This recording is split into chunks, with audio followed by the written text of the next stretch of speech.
Today my guest is Ashley Grant. Ashley, how are you? Great. Nice to see you.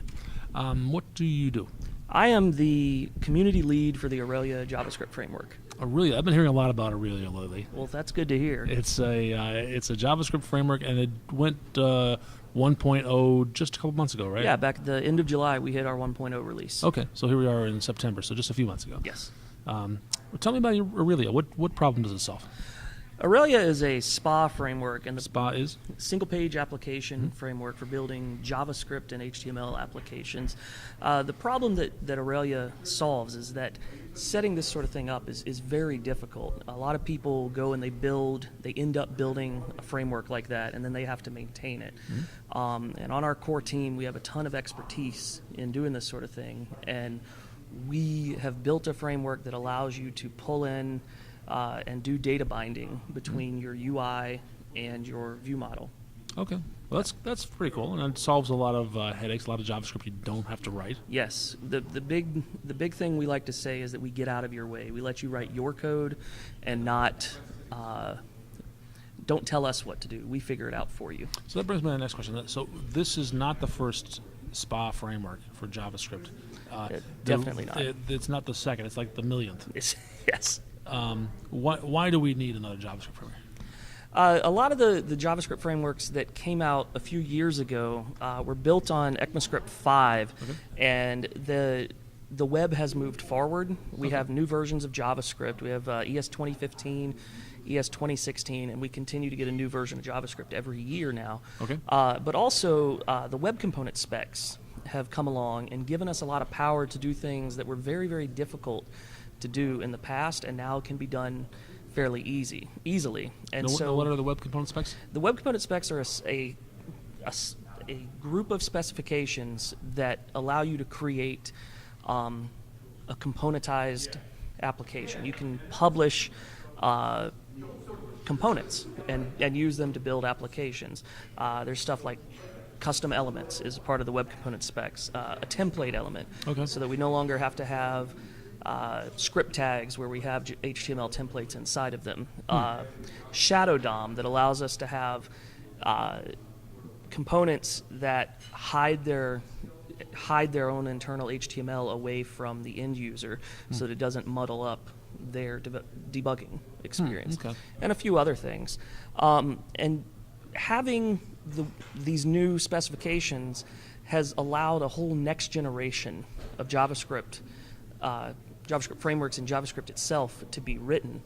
But there are some warts in these specifications, and tools like Aurelia help smooth out those warts and make your job as a developer much easier by allowing you to concentrate on your code and not on framework code. In the demos that I do, generally there's very little, if any, Aurelia code in there, and that shows just how easy it is to work with Aurelia, and that you're writing your own code. You're not telling the framework what to do.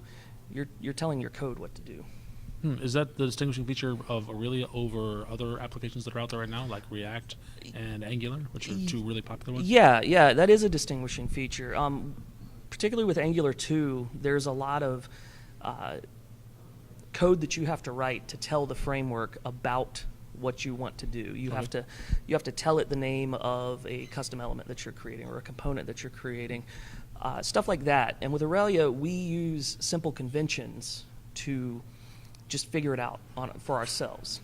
With React, React, as they say, is not a framework; it's a view engine. And with React, one of the main differences between Aurelia and React is that React uses a virtual DOM and does everything in JavaScript and does DOM diffing, whereas Aurelia, we work directly with the DOM events, and we use observables on your view model properties to tell when things have changed, so that we don't have to constantly loop through and check things. Oh, okay. So some of the older frameworks, they would be constantly looping, and that's very slow. Yes. The argument for the Shadow DOM is that it's in memory and it's much faster. Yes. Than that process. But you're using the DOM, and is there a performance hit on that? Well, we're not even using the Shadow DOM. The interesting thing is the Shadow DOM's gone through a couple of iterations. Shadow DOM v0 was implemented in Chrome, but there were some real issues with that spec, and so the JavaScript community came together and ironed out ways to fix those specs, and now there's Shadow DOM v1. Okay, you would expect that to be more stable than v0.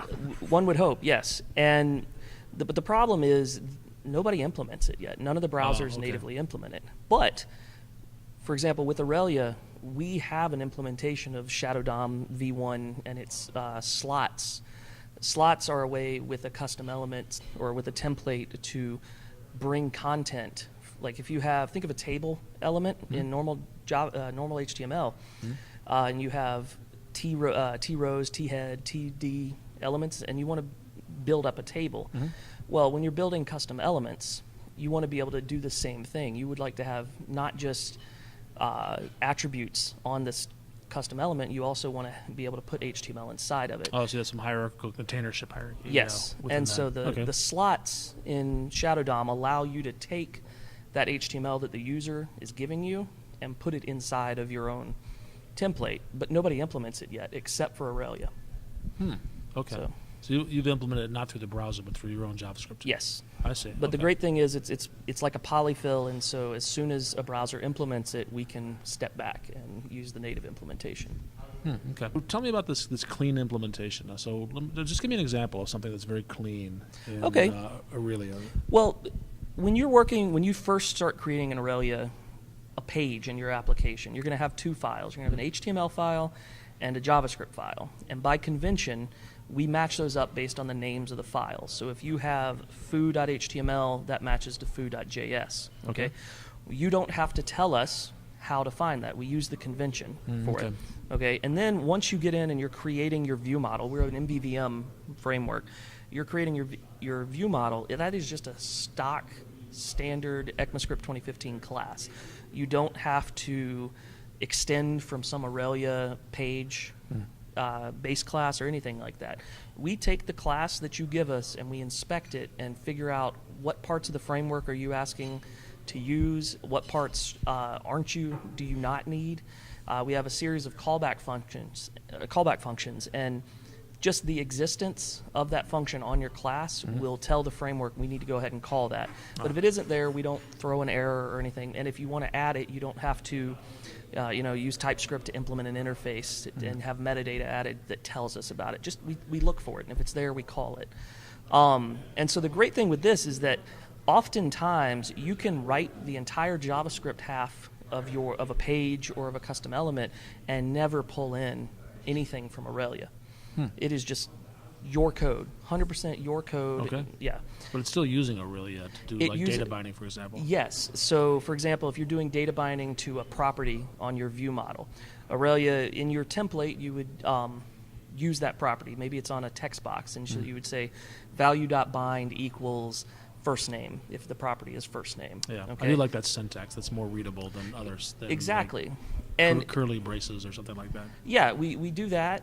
We do have some curly braces though. We use JavaScript. ES 2015 brought in a new thing called template literals, and that allows you to create a string, and inline in the string, you can say, I want to put the value of this variable or this property right here, and you do that using $sign and then two curly braces. Okay. So we brought that over into our templating language, so that there's no double curly braces. It's not like handlebars or anything, but you're able to use that. And the great part is you can actually inline a small subset of JavaScript code into that stuff, inside those curly braces and everything. But going back to the value, the dot bind syntax. It is eminently readable. There's no arcane thing you have to figure out to remember the curly braces. There's no bananas in boxes with Aurelia. You have an HTML attribute, and then you have the binding command. So dot bind, or if you want to be explicit, we offer 3 binding directions: 2-way, 1-way, and 1-time.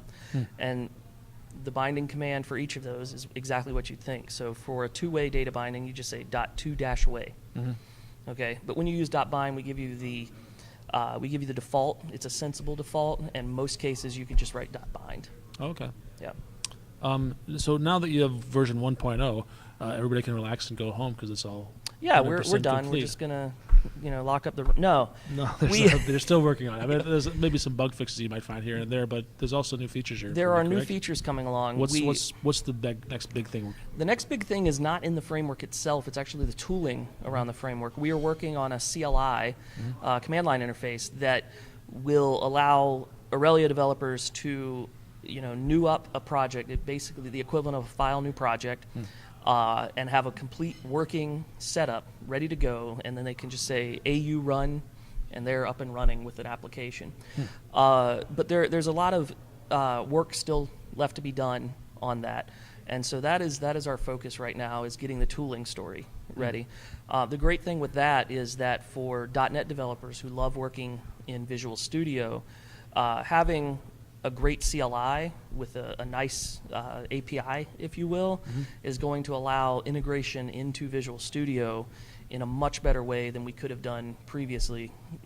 We've heard from Microsoft that they would love for us to have a CLI to help out the Visual Studio developers. So either Visual Studio or some third party would create a hook. When you do a file new project and select type Aurelia, then it would do some of the scaffolding shell out and for run you. it. Yeah, there's actually already, for Visual Studio Code, there's already an extension that's been developed. You can go, if you go to the extension search bar and just search Aurelia, you'll find it. Someone developed that on their own, and we happened on the team. We found it one day. We loved it.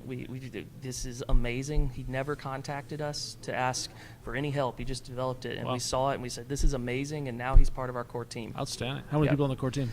We are just under 30 people on the core team, so everybody has a focus. My personal focus is on community and maintaining our skeleton projects, we call them, which is something we had before the CLI.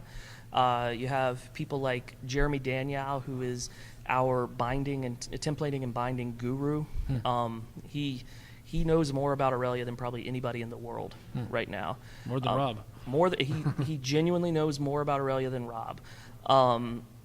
Rob is working a lot on the CLI, and then we have just a ton of other people that each have their own little area that they concentrate on. Interesting. And it is open source, so anybody listening to this could contribute to it as well, right? Yes, it's open source, MIT licensed. We're on GitHub, github.com/Aurelia, and you can see all of our repos. Is that the best place to go if you want to start using or learning about Aurelia? The best place to go to start learning about Aurelia would be our documentation site. If you go to aurelia.io/hub, that'll bring up our documentation. We feel like we have a really unique take on documentation. We have this thing called personas. Okay, so when you come to our documentation site, you'll have a drop-down menu and it says I am a, and then you can click the drop-down menu and select web developer, project manager, CTO, and it'll give you documentation and articles that are focused on your role with software. Okay. And it's something that has obviously caught the eye of the documentation team at Microsoft, and they really like it. Is that where Rob's working out? Rob just started on Monday at Microsoft working on the docs.microsoft.com team. Excellent. And do you have an online presence separate from the Aurelia site? I do. My blog's URL is aurelia.ninja. I try to get things out there. I'm on GitHub at my username is Ashley Grant, and I'm on Twitter at Ashley M. Grant. Excellent. I didn't even know .ninja was a thing. As soon as I saw it, I had to have it. Ashley, thanks so much. Thank you.